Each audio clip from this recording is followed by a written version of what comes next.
Hello and welcome to Group 5's presentation on autonomous vehicles. Group 5 consists of myself, Paul Bolton, J.W. Degant, Tiffany Full and Jonathan King. During our presentation we will first give an overview of the history of autonomous vehicle development before going on to discuss the business and ethical implications of artificial intelligence within the automotive industry. What is artificial intelligence? While there's no consensus on what defines true AI, a definition fitting for autonomous vehicles is the theory and development of computer systems able to perform tasks that normally require human intelligence, such as visual perception, speed recognition, decision-making, and translation between languages. An autonomous vehicle will be programmed to make decisions based on the input from its various sensors. These sensors include infrared for visual pattern recognition, speed and weather sensors, GPS for location, and many more. One element of AI is machine learning, the ability to recognize new patterns and adapt behavior. While there may be situations where it would be beneficial for an autonomous vehicle to learn from its environment, what it could learn would be highly specific. The AI components would not be interchangeable with an airplane or a ship. Another common element related to AI is artificial consciousness, a machine that has its own thoughts and feelings. While a subset of AI, artificial consciousness is not applicable to self-driving cars. Nobody needs a car with its own personality. Experiments have been conducted on automated cars since at least the 1920s. And in reality, many of the cars we drive today already contain a large number of autonomous controls. Cruise control was invented in 1948 by Ralph Teeter. Anti-locking braking systems were initially developed for aircraft in the 1920s and found their way into the automotive market by the early 1970s. If we look at the recent developments in driver's aids, many of today's vehicles could already be called semi-autonomous. The list of driver's aids presently available includes adaptive cruise control, driver drowsiness detection systems, lane departure assist, blind spot intervention, forward collision warning, emergency braking systems and self-parking systems. Another indicator of the growth in this area is the cost of electronics and software content in automobiles.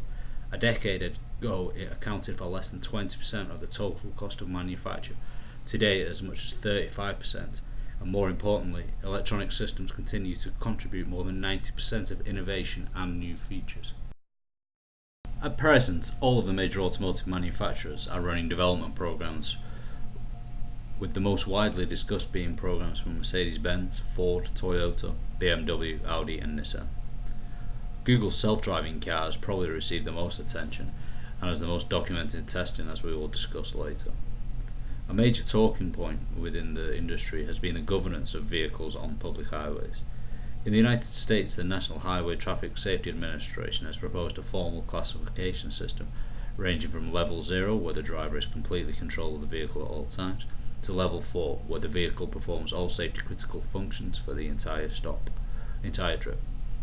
Legislation has been passed by 4 states allowing driverless cars, and Nevada was the first state to approve and regulate self-driving vehicles that employ artificial intelligence software.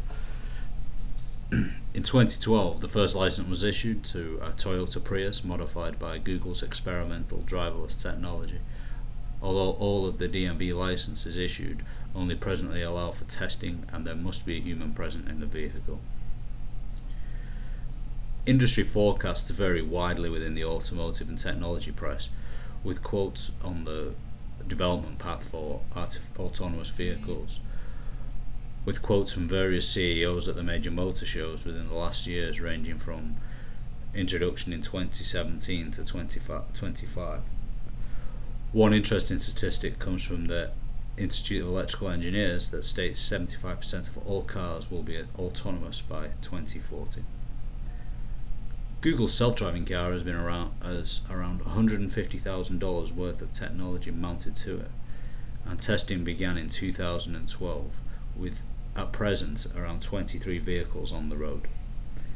The vehicle has a driver with an unblemished driving record, and in the passenger seat is a Google engineer. By June 2015, the team announced that their vehicles had now driven over 1 million miles, and in the process they had encountered 200,000 stop signs, 600,000 traffic lights and 180 million other vehicles. The next testing plan is for a fully autonomous vehicle with no steering wheel or pedals. To date, Google's self-driving cars have been involved in 14 minor traffic incidents on public roads, but Google maintains in all cases that the vehicle itself was not at fault, and the accident was caused either by another vehicle or if the human operator had taken over the controls. They hope to commercialize the vehicle by 2020, although an attorney for the California DMV raised the concern that the technology is ahead of the law in many areas. Here are some examples of situations that we regularly encounter on the streets of Mountain View, California. We've taught the vehicle to recognize and navigate through construction zones. Our sensors spot the orange signs and cones early to alert the car of the lane blockage ahead, and we can change lanes safely.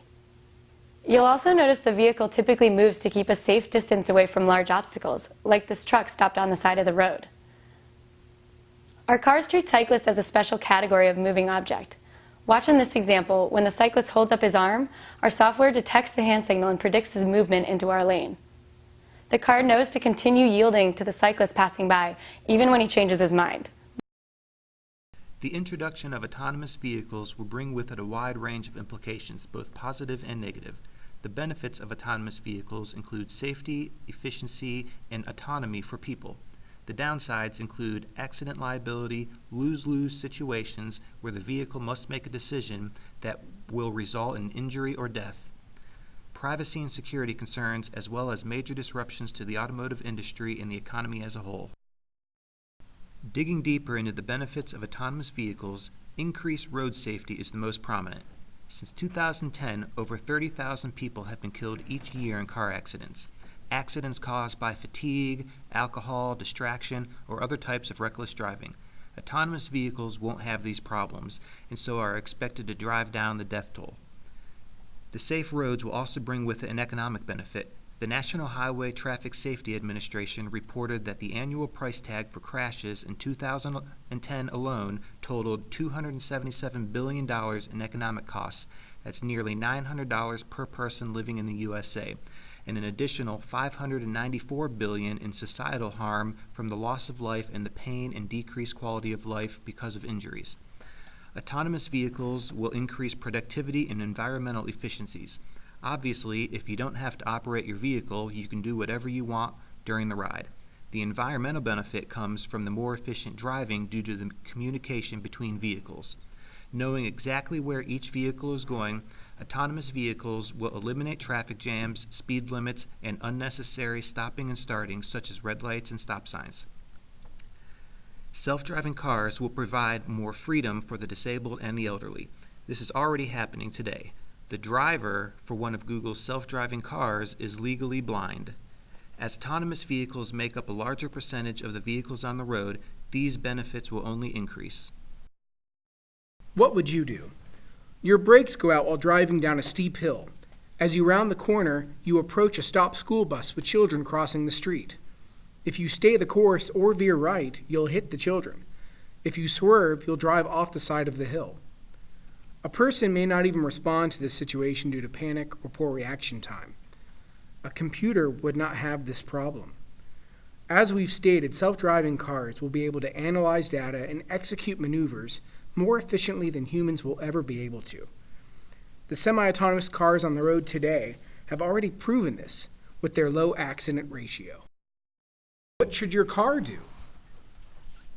There are countless options. Save the children, avoid hitting the bus, save the most lives. Remember, time is ticking. We'll discuss a utilitarian and Kantian approach. The utilitarian response would focus on maximizing happiness and minimizing suffering. The chosen action would be to save as many lives as possible. From a Kantian ethical perspective, either decision would go against the duty of justice, to not kill. Would the car be justified in swerving if its modem or maxim was to not kill the unprotected pedestrians? Which option minimizes the risk of death? We posed this scenario to mirror a famous ethical problem. We encourage you to Google the trolley problem. You will find several videos, lectures, and articles related to this ethical dilemma, including episode 1 of Justice with Michael Sandel. The simplest way to rationalize The answer would be under a utilitarian approach. As technology evolves, so will the decision-making ability of self-driving cars. Early generation cars may drive off the road unaware of the terrain. Later generation cars will be able to communicate with each other and will predict the potential crash earlier, which will provide more alternatives. Redundant systems, similar to ones in aviation, will also provide more solutions. The ultimate driving experience, driven by passion. Driving is believing. We are driving excitement, driven by what's inside. Drive your dreams, drivers wanted. As is apparent by commercials and slogans, the auto industry emphasizes and stresses on the driving experience. Car companies hire attractive models and famous people, use alluring, emotional, and suggestive commercials and advertisements to persuade people into purchasing not only the car, but the emotional driving experience the car offers. Driving, after all, to car companies is more than just getting from point A to point B. Driving is a necessary rite of passage, a voyage that should be enjoyed, and something that should produce dreams. There is a reason why cars come in all makes and models, styles, colors, details, and additional options and features. Everything is meant to heighten, enhance, and improve the driving experience. Self-driving cars will change the nature of the auto industry. One implication to the auto industry will be the shift in marketing and promotion utilized by car companies. No longer needed, the driving experience currently promoted by the car companies will be marked outdated, replaced by an automated service focus and passenger experience emphasis. Passengers, never before accentuated by car companies, will become the focal point of commercials, advertisements, and campaigns. From a marketing perspective, this will inevitably change the passage from a stimulating, exciting experience to a productive or relaxing experience. Removing the driver from the equation changes the desire and emotions evoked along with the mentality involved in marketing and promoting cars. Another implication to the auto industry will be pricing. Typically, when new technology is introduced, it is very expensive. Over time, as the technology matures, it comes down in price. Depending on the type of car, a person can spend several thousands of dollars on a purchase. Car purchases are often a serious investment. Already an enormous investment, how will companies price self-driving cars? Will self-driving cars be something only the rich can enjoy? Will the government subsidize self-driving cars? Will self-driving cars just become a norm as large necessity expenses equal to a house? Or will companies be able to affordably price self-driving cars? Conversely, self-driving cars could change the nature of the auto industry by removing the need for ownership. As self-driving cars advance, the likeliness of self-driving car services increases. Uber has already announced its plan to replace human drivers with self-driving cars. With the convenience of self-driving car services, the incentive to own one's own car diminishes.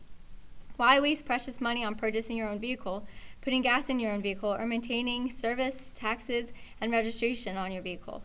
Especially since once at your destination, your car will do nothing but sit and park. Removing the need for ownership also impacts car companies' marketing and promotion. Car companies are no longer marketing to the individual, but to other companies. Will there still be a need to offer such extensive makes and models, styles, colors, details, and additional options and features? Changes to the nature of the auto industry also raise concerns. There will be privacy issues, but this is not unique to self-driving cars. This is a technology age issue. Companies are continually adjusting their business practices to fit their guiding principles in regards to client privacy. Many companies disclose their policies with terms of use language, which customers have to agree to before using their products or services. Should a company be held to the same philosophical theories like Kantian ethics and utilitarianism when making ethical decisions, or are there too many conflicting goals in a corporate setting? Should there be more regulations regarding consumer privacy? The White House administration has drafted a bill called the Consumer Privacy Bill of Rights Act of 2015 concerning the need for a baseline of protections that you can read on their website, whitehouse.gov. With all of the increased data and wireless communications that will be involved with autonomous vehicles, a security risk will be created. Hackers and governments may be able to steal personal data or interfere with communication between the cars. The attack does not need to be targeted. A bored person looking for a challenge is all the more reason some people need. This year, a proof of concept hack was demonstrated that remotely took control of some of the components of a car while it was driving on the highway. The hackers were able to use the OnStar navigation system to control the windshield wipers, the horn, throttle and brake, and ultimately hit the kill switch for the engine. While this was a planned demonstration, if such a hack occurred to an unsuspecting driver, even if the attack were limited to non-operational functions, the surprise could result in the driver making a catastrophic maneuver. The economic composition would drastically change with the implementation of self-driving cars. Many existing jobs would be destroyed by the transition away from human drivers to self-driving cars. Such jobs in jeopardy include truck drivers, bus drivers, taxi drivers, chauffeurs, couriers like FedEx, UPS, and the U.S. Postal Service, and food or other non-courier delivery drivers. Furthermore, self-driving cars will have a negative effect on other industry areas as well. If self-driving cars reduce the need for car ownership, there also isn't a need for car dealerships, gas stations, car repair, or mechanic shops, and companies like AAA or other car services like rental cars. Manufacturers along the whole supply chain are also impacted as self-driving cars are more efficient and require fewer quantities of cars being built. Self-driving cars will also change entertainment. For example, car racing, like NASCAR, drag racing, and the joy of car shows. This is only the beginning. Autonomous vehicles can transition into other means of transportation too, replacing airplane pilots, ship captains, train and subway metro conductors, and much more. Will the Luddite fallacy be true regarding job displacement and merely change the composition of the economy? If so, what will the next composition of jobs be? If not, will AI and automation permanently overtake human jobs? In the July-August 2015 edition of The Atlantic, Derek Thompson writes an article specifically about the prediction of machines making human workers obsolete. He states, a society without jobs would focus on consumption, communal creativity, and contingency.